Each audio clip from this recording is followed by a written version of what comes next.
Hey, Florian, thanks for joining today. Hey Larry, my pleasure. So we met a few years ago and then we reconnected on LinkedIn. The reconnection moment, I think, will be interesting to people. Do you want to describe from your perspective how that happened? Yes, a few months ago, I was on a holiday in Spain with my wife and my son, and I thought about my life. I thought about the things I had achieved and the things I wanted to achieve and how hard I was working without getting anywhere. And I was doing this fast. I was getting anywhere fast. It was really frustrating. And I thought, okay, let's stop this. And I just decide I'm going to be fully abundant and enjoy this life. And I had the opportunity to go for a walk near the beach for a few days. So I did that. And every single time I had this idea coming back to me of, how are you going to do this? I said, I don't care. I know you want to know. I know it's hard not to know. I don't care. I just decided this. So what's happening now? And actually, I received that very deep message. I could feel it in my body saying, hey, you should connect with Larry Cole. Oh, Larry, yes, interesting. We've been in the same network for 2 years and we haven't had a conversation yet. And this is when I We had not decided had to. one conversation, I don't Yeah. think, but we had exchanged. Did you ever come to one of the events I hosted? No, I No. had not. Actually, I did right before our first one-to-one meeting. But it was after you had the feeling. Can I interrupt you for 1 second? I want to give Yes, go on. some practical ideas about this. Here's what's happening. Florian's true self is telling his self of experience, who is right here. Now, we have some videos in a different playlist that explain this. Particularly look at Our Town, The Town. It's called The Town. Look at that series. What's going on is that his true self is telling him to do something that's helpful to him, to help him get everything that he wants. He told his true self what he wanted. And his true self said, I'll help you get it. That's how manifestation works. We misunderstand this. What comes to him? Not a full answer. Me. It just came up. And then something else will come up. So pay attention to that little something, that person. Hey, call Joe. Well, what do you do when that happens? Call Joe. And sometimes the answer we get looks very silly. What does Larry have to do with all of that? For example, what is it? It looks like Larry is doing something different, but not that different. And yet, when we had the conversation, you told me about the red pill pathway. And yes, I think then we just talked about this, started the program together, and in a few weeks, I was really able to embody this true self, which I did not allow before, because I think we had this conversation at some point saying, when we have the validation, it's easy to stay in the state in which we are, but when we don't have it, it seems really hard, and it's highly challenging to say, okay, if no one is validating me, I'm still choosing that state. This is so interesting. People think the moment of transformational change happens because things are bad. It could be that. The moment of transformational change comes when you have a feeling something's missing. Sometimes what blocks you from recognizing that is the external success that you get. So getting a result could actually hurt you from getting what you've always wanted. I know that's a very paradoxical, strange thing to say and hard to understand. I'll make it really simple. If you feel like something's missing, something's missing. If you stay with the feeling that something's missing and you experience that, and you get deeper into that feeling that something's missing, all of a sudden you'll get this insight and you won't understand it, but you will be asked to do something. Go do it. It's really that simple, isn't it? It is at least to me. And I know some people are still resisting this. It's like, oh, it's the story of the umbrella. It's you hear the message, take your umbrella, and you look at the sky and it's so beautiful. You don't take it. You're like, hey, the weather is sunny. Why would I? And then you go out, and maybe you're out for hours. And when you want to go back home, you've got the rain pouring on your face. And actually, it would have been really easy to just take the umbrella and carry it with you, whether or not it would be useful. And but now you make the situation hard and complicated, and you create some kind of suffering, because not only do you have the rain pouring on you, but also do you tell yourself, consciously or not, I knew I should have been taking my umbrella. I knew it. Why didn't I listen to this? This is a bigger lesson or understanding than meets the eye.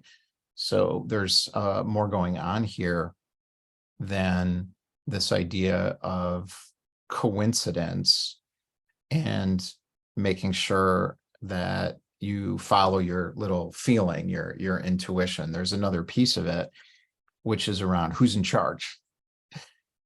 And this gets into this idea of the fable around top 1% entrepreneurs. So if you go through the fable, you're going to start noticing Zion's story of experience up here, and then there's something else going down under here. So he's here in this experience, and then down here below, out of sight, there's a bigger drama being carried out. So the question comes is, who's in charge? Is it the Zion up here, or is it the Zion under here? What do we want? We want these to come together.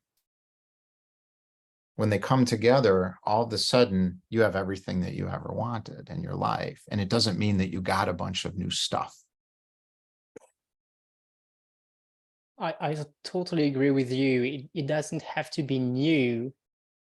I think I told that to a client 3 or 4 days ago. We had that conversation, and I told her, you already are and have everything you want in your life. The thing is, you have tiny bits of it, tiny bits here and there. And most of the time when we get this, we're like, oh, cool, tiny bits. Now I want more. And we're not fully enjoying the tiny bit. We're not giving it so much room that the other tiny bits can come and make it big. And we're like, oh, it's a tiny bit, so it's not going to make a difference in my life. And we get back to the big bit that we have now, that we made big because we gathered all the tiny bits of, I don't like it, this or that. I don't want this. I don't want that. And by just giving more space to the tiny bits we love and we want in our lives, they become so big. I experienced this these last weeks by just looking at every smile of my son, every smile of him, every laugh he had, every moment when I thought, okay, he looks like he needs to laugh or smile. I was there in that tiny bit of, I need to be the joyful one who helps him be joyful here. Mm. And now I can almost only see him smile and laugh, even though he's in that time of life when he shouts a lot. And I expanded that space. So I see him being more happy, and I see my wife being more happy, and I see myself being more happy. And I think somehow this is what spiritual people call gratitude. Except I didn't have that feeling that I had to thank for it. Just, I just want to look at this a bit more, take my all my stuff and say, hey, how does that tiny bit affect my life? Yeah. Yes. So the world underneath of your true self and what that is all part of that you can't see. You can't experience it directly, but you can be connected into it. Yes, for sure. You can be connected into it. As you get closer to it, those experiences you're talking about happen more and more often, and you're able to allow them to happen. You don't have to become a meditator. You don't have to become a mindfulness guru. You don't have to follow a deep spiritual pathway to dramatically improve the quality of your life. All you have to do is connect more deeply to yourself. That's it. Feel the experience. Feel the experience you're having and allow yourself not to know what's going on. Yes. That's Yes. about it. Exactly. And the not knowing part is very important, because when we don't know, the brain was made this way, it needs to know. The two reasons why we are afraid are either danger, which makes sense. If we are in danger, we feel the fear, so we can take action to get away from this danger. And the second one is the unknown. And in nature, it makes sense. If we just ate every mushroom and every berry on our way, we would probably not be there today, because humanity would be over. Right. So it makes sense that we want to know, the mind wants to know. And being able to sit with that and say, I don't know, but this is where the beauty is. Because I don't know, it can come from anywhere at any moment. And this is the beauty of it, of, oh yes, because I don't know, it feels good, instead of the usual, because I don't know, I need to get control over it. I need to control this. I need to make sure and follow the step-by-step processes that I was taught before to get there. But when you don't know, the beauty is any event, any person you meet, anything you do, or even the things you decide not to do today can take you there. And it's easier. It becomes easier with time when we accept this, and we can remind ourselves that if I don't know, all doors are open, instead of if I know, I'm shutting all doors except this one. That's right. Les Makes a Brown difference. has a great saying, which is "How is not my business," and that's exactly what you're describing. You know, when you say this, there's an idea now in the mindset industry. A lot of this is coming out of brain science laboratories that's I think can be harmful. I think it's helpful to solve a problem. So if you have a problem where you feel like, you know, I can't stop my negative thinking or whatever, there's an idea of well, that's my primitive brain, that's my reptile fight flight brain, and I need to work on it and stuff like that. And yeah, that's okay. But it is a bit of a magic trick. So what's really going on is that you're helping yourself get ready to do the real work, and that's about it. So you don't want to go too far with that. You want to get started, but don't stay there with that. So what's really where the real opportunity is in the feeling experience. So, and this is what Florian's really saying. So instead of shutting down that sabotaging part of your mind, recognizing it's not really a sabotaging part of your mind, it's a practical side of your mind, and it has a use. You don't need to shut it down. Let it come. It's fine. But you know, if you need to work on your mindset a little bit because you can't stop the negative thoughts, that's fine. What's more important is to experience the state you're in. If you feel things that don't feel great, feel them more.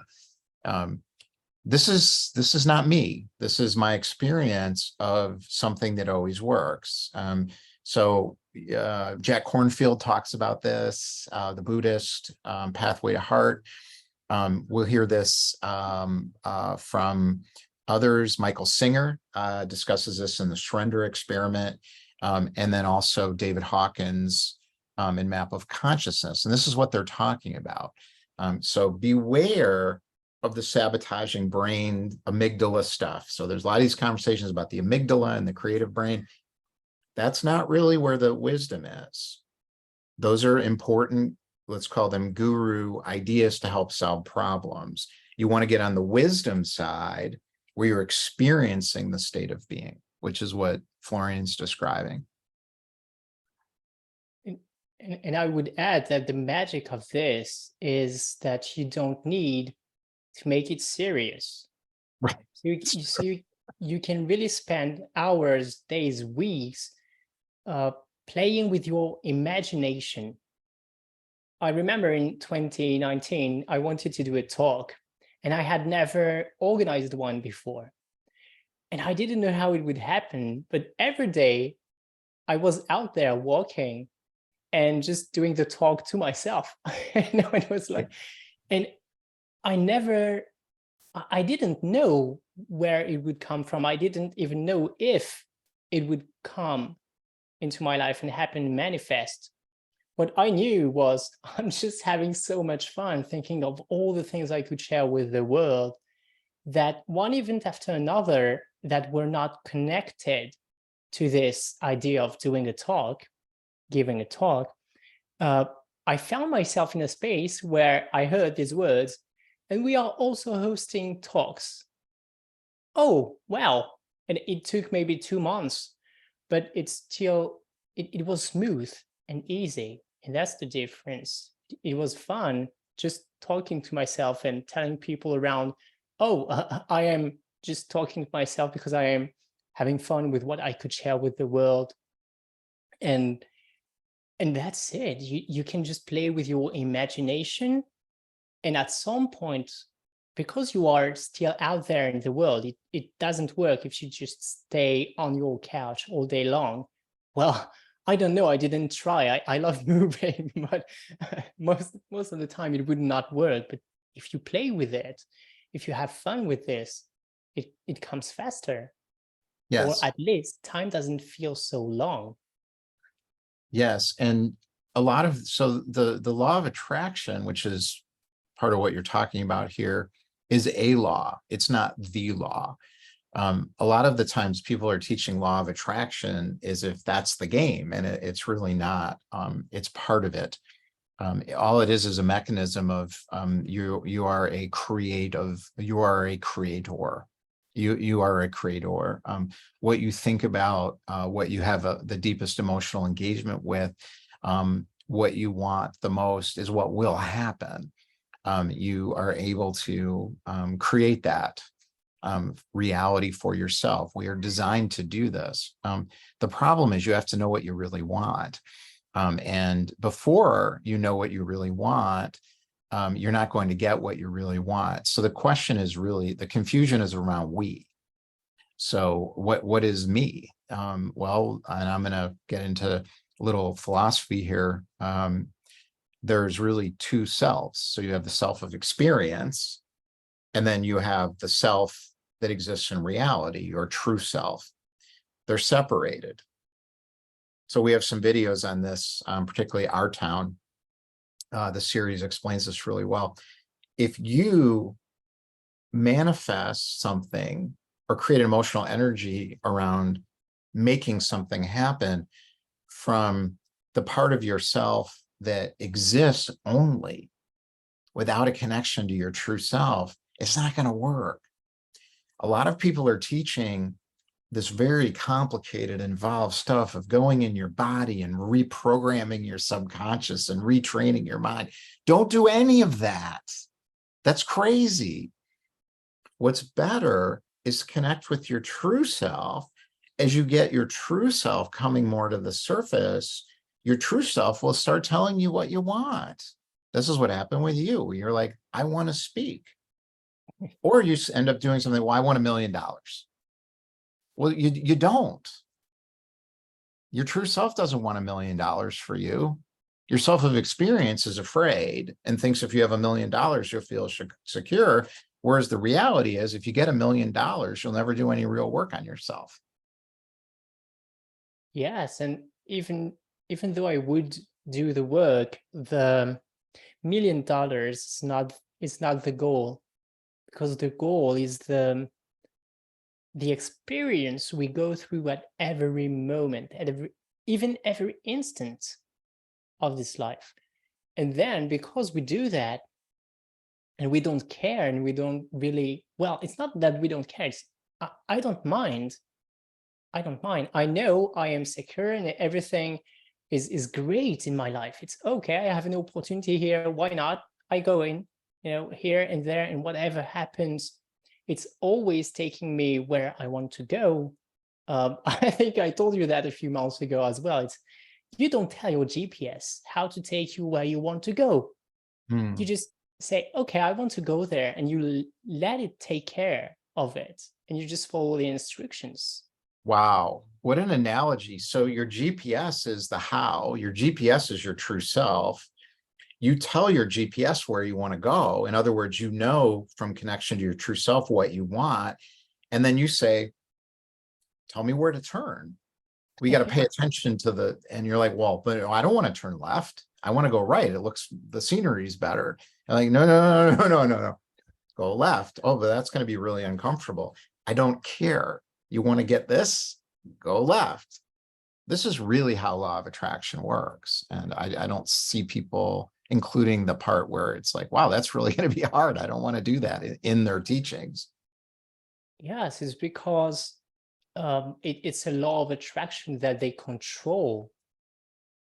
Contrarily, it's the opposite of what really happens underneath. Everything you think you control is something that is limiting you in a way, and everything you let go of, and you're like, okay, I'm not controlling this anyway, creates more joy and makes things easier because you are not in charge anymore. You are not telling yourself, I have to do this, or I need to get that done. It's okay, I am inspired to do this today, not inspired like I feel motivated every day at every minute. It's not a mindset thing. It's No. just sometimes for days I don't know what to do. And I'm like, right. Okay, if I don't know, I don't know. Let's just go through my day. And at some point it's like, hey, you could do that now. Okay, let's do that. And the results come in. It's, I didn't force anything about connecting with you. It was like, right. you The should connect resources with come love. when you're ready. That's Exactly. part of the law of attraction too, is everything you need is right there around you and it comes when you're ready, but you have to facilitate that happening. So we only have another minute or so. Any way you'd sum this up, this conversation, and or any particular advice you could offer people to get a better quality life experience? I would sum this up by saying, just have fun and look at what is happening. You, sometimes it's challenging, of course, to have fun. And it's the times when you need the reminders. Oh, am I looking at the tiny bits I enjoy, or am I looking at the tiny bits I hate? And that's it. A lot of people argue with me when I say everything that we were taught is wrong, because they say, well, my family taught me great values and so on. I'm like, well, that's not really what I'm talking about. What I'm talking about is that we take on belief systems, and the belief systems keep us from getting what we really want. And one of the belief systems is this idea of I have to make it happen. And we have an industry that came out of a book that taught the opposite of this. Really, Napoleon Hill's book from 1937, Law of Attraction, has been completely misunderstood by the entire industry of people teaching it incorrectly. So they're saying, know what you want and write down the number. And well, no, that's not going to work if you don't know yourself. So that would be my takeaway from it. And my advice to people is spend first, everyone in the world can have everything that they've always wanted. If you know your true self and are connected to it, that is a guarantee. That doesn't mean you get to be an NBA basketball player. That's not the point, because you don't want to be one. Anyways, but what you want to do to get started is spend 20 minutes a day and by yourself. Don't meditate, don't do anything. Just ask yourself questions and listen to the answers. And if something says, go do this, go do it. Oh, and you could add something to this right before we go. It's go with the flow. If you want to hate yourself now and today, just do that. doesn't matter. Well, that's really important. So if what comes, that's very important. Thank you for saying that. So if what comes up is I hate myself, that means you're supposed to feel that more. Your job right now is to allow yourself to hate yourself as much as possible until that feeling experience begins to dissolve. Because on the other side of that feeling experience, if you keep going, is everything that you always wanted. It's probably a good place to stop, don't you think? Yes, All right. Thanks, Florian. my pleasure.